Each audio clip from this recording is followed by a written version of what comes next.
nous avons fait beaucoup de choses. Il y a plusieurs domaines d'intervention. Donc, il y a le domaine du plaidoyer. Comme je présentais le rapport tout à l'heure, nous avons fait des plaidoyers pour la prise d'une loi pour l'interdiction des punitions physiques et humiliantes, du châtiment corporel sur les enfants dans le cadre de leur éducation.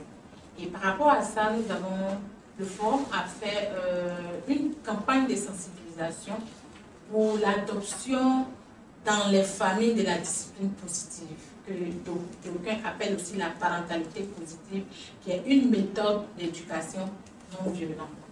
En plus de ça, nous menons aussi des plaidoyers, toujours dans le domaine du plaidoyer, pour améliorer les conditions de vie des filles domestiques. Et nous le faisons également avec le ministère de la Femme, Famille, Enfants, mais spécifiquement avec la direction de la lutte contre le VBG, si je ne m'abuse. Je ne sais pas si c'est un programme. Donc il y a ça aussi que nous avons fait en matière de plaidoyer. En matière de plaidoyer également, nous avons mené des actions pour l'élimination complète du mariage des enfants. Et au niveau local, nous avons mis en place le budget participatif sensible à l'enfant et permettant aux enfants de discuter avec les autorités municipales pour qu'ils puissent mettre dans le budget de la collectivité leurs besoins prioritaires. Donc, ils élaborent des différents projets. Nous avons eu à obtenir 59 projets proposés par les jeunes et adolescents dans 6 localités. Et sur les 59, 27 ont été pris en compte par les différentes localités. Et donc, aujourd'hui, pour résultats concrets, nous avons eu dans ce domaine spécifique la mise à disposition d'une bibliothèque numérique par la municipalité de Zouanier sous demande des enfants. Il y a eu aussi la démolition de plusieurs fumoirs à Boisflé sous demande des enfants également. Et la démolition d'une école en ruine qui était auprès des enfants dans la localité de Bouna sous demande des enfants. Moi, je voulais d'abord poser une question pour peut-être les aider. Tout à l'heure, vous avez parlé d'un plaidoyer dans lequel vous parlez de l'annulation de la sanction. Punition physique et humiliante. Voilà, punition physique. Et j'aimerais que vous reveniez un peu dessus, sur cette punition, parce que nous, on était tout petits. À l'école, on nous a chicotés, nos parents nous ont chicotés à la maison. Ça contribue aussi à notre éducation. Est-ce que vous n'avez pas l'impression qu'aujourd'hui, cette mesure-là est un peu à la base de ce qu'on appelle les enfants en conflit avec la loi? Aujourd'hui, on parle de Kadhafi et tout ça. Merci. D'abord, je voudrais me poser la question. Est-ce que c'est parce qu'on a frappé les gens avant que tout le monde est-il devenu ministre? Et qu'en son temps, il n'y avait pas de délinquants. Est-ce qu'en son temps, où on frappait tout le monde, il n'y avait pas de délinquance?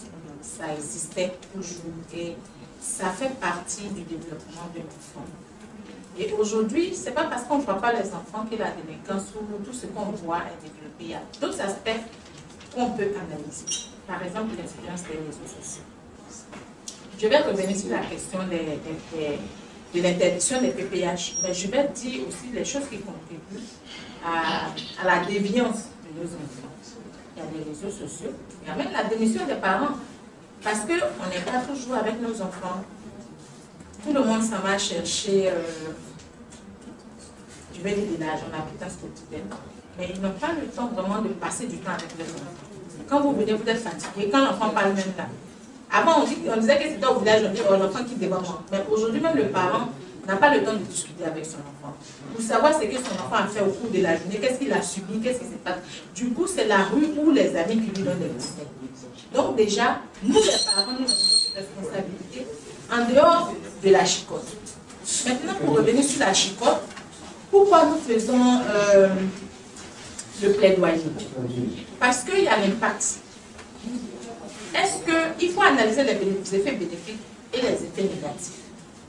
Donc, quand nous frappons l'enfant, est-ce que l'effet positif est au-dessus de l'effet négatif? L'effet négatif, c'est quoi? C'est que l'enfant, nous avons constaté que la plupart des enfants qui sont dans la rue aujourd'hui sont les enfants qui ont fui de peur, d'abord de peur d'être chicotés, parce qu'on est simplement menacé. Si tu viens aujourd'hui, je vais te frapper. Et je ne veux pas aller loin. Je pense que le mois dernier, ou la semaine, je ne sais pas si certains parmi nous ont entendu l'histoire du petit Mohamed au plateau de Cuy. Je ne sais pas qui a entendu l'histoire ici. Il y a un enfant qui a été battu par son père jusqu'à trouver la mort.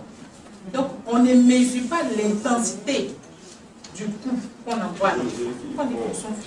Dans la colère, tu prends un objet qui t'apporte. Tu ne sais pas si c'est 50 kg, 100 kg que tu es en train d'envoyer l'enfant. Tu l'enfant. Tu ne sais pas si tu es en train de tuer ton enfant. Mais ce n'est pas ta volonté de le tuer. Mais tu voudrais qu'il comprenne en fait l'objectif pour lequel tu le frappes. Mais pourquoi ne pas parler avec lui et le frapper? Parce que l'enfant, il a une conscience. Comment tu as éduqué ton enfant depuis qu'il est petit? Quelle relation tu as développée avec lui pour qu'il soit ton ami ou pour qu'il soit loin de toi? Parce que c'est notre responsabilité. L'enfant n'a rien à voir dedans. Donc c'est nous, c'est pourquoi nous prenons la parentalité positive qui est une technique de communication avec les enfants. Et les parents doivent savoir les différents stades de développement. C'est développé dans la parentalité positive, les différents stades de développement qui permettent aux parents de déceler à quel moment l'enfant dit non, à quel moment l'enfant devient récalcitrant. Dans l'adolescence, l'enfant devient récalcitrant. Mais si on a les moyens de causer avec l'enfant, on a les moyens de contourner, c'est-à-dire c'est des pièges que l'enfant nous tend. Donc il faut connaître la personnalité de l'enfant. C'est ce que la discipline positive nous propose. Donc pour revenir aux bénéfices de la chicotte ou aux inconvénients de la chicotte, je veux dire que la chicotte détruit nos enfants. Elle la détruit comment? Ça a un impact psychologique sur l'enfant. Ça a un impact psychologique. Et ce n'est pas tous les enfants qui ont frappé qui ont réussi dans la vie. S'il vous plaît, nous ne disons pas qu'il faut abandonner l'enfant, mais plutôt qu'il faut changer les pratiques. Sinon, les fouets doivent changer leur forme. Avant, c'était les bâtons. Aujourd'hui, c'est la stratégie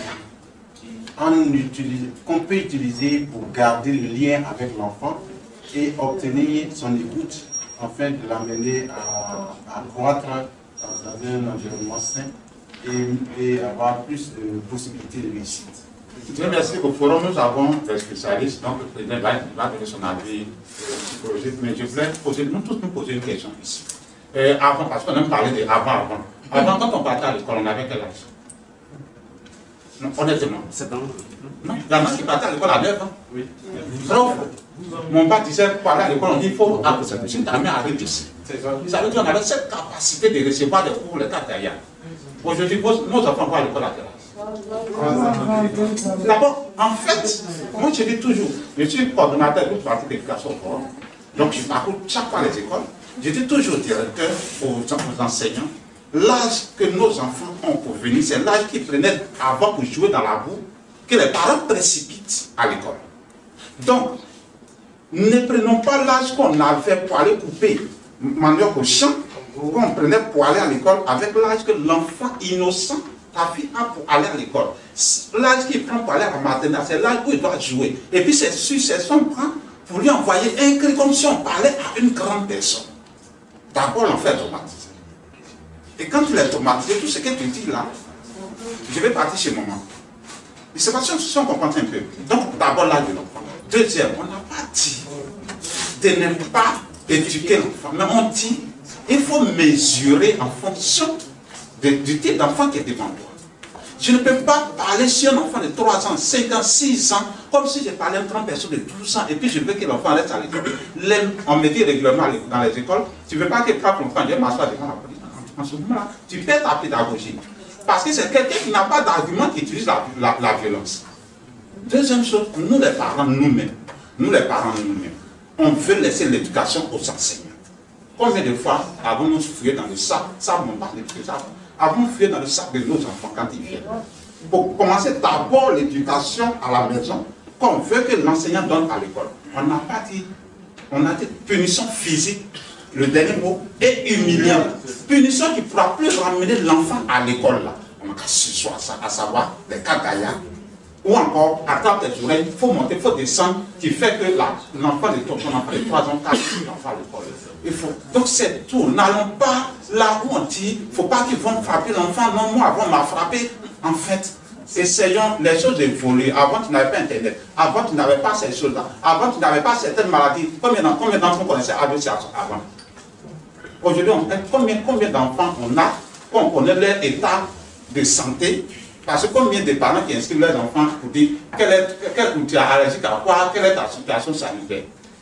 Donc ce sont ces données-là un peu qu'il faut prendre en compte et non dire qu'on ne veut pas qu'on frappe un enfant. Voici un peu la petite précision que je voulais apporter. Dans le conclu, moi je voulais ajouter, c'est-à-dire que moi c'est pour raconter une toute petite histoire. Quand j'étais en stage, je suis éducatrice préscolaire de formation.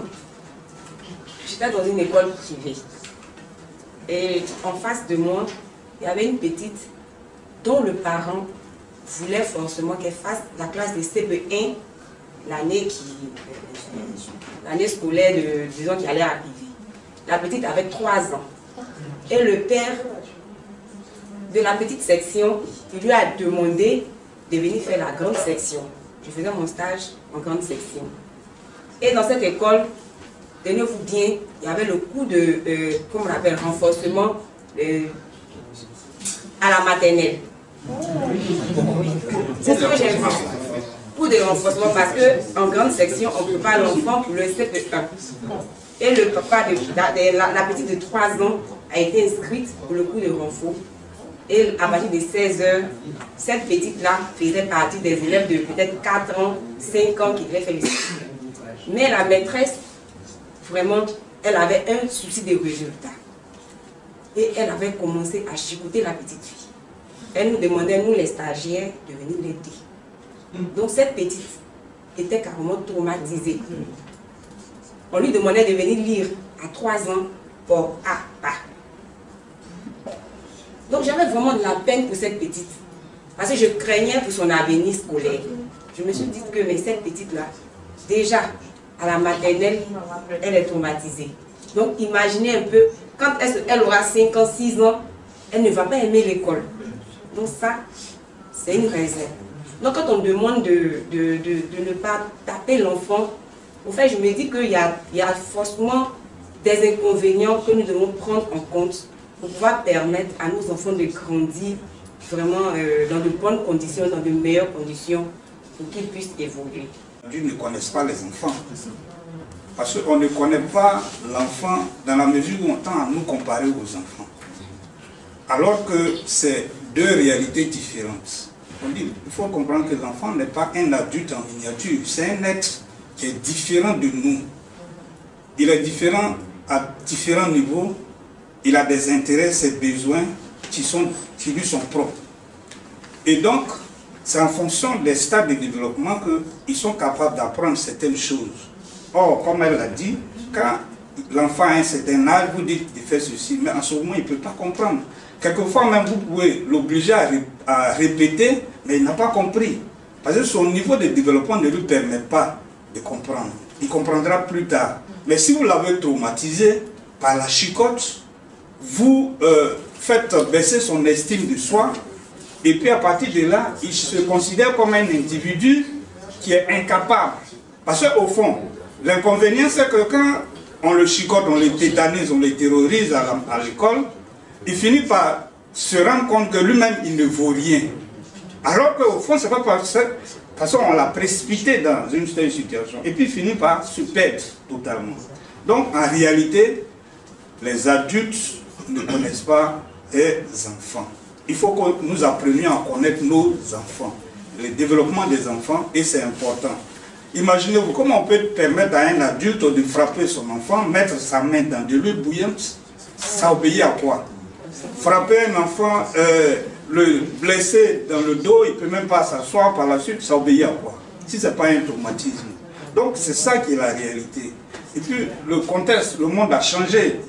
Comme l'a dit tout à l'heure, nous sommes dans un monde où on apprend beaucoup de choses sur l'Internet, beaucoup de choses. Donc on ne peut pas éduquer les enfants de la même manière que nous avons été éduqués.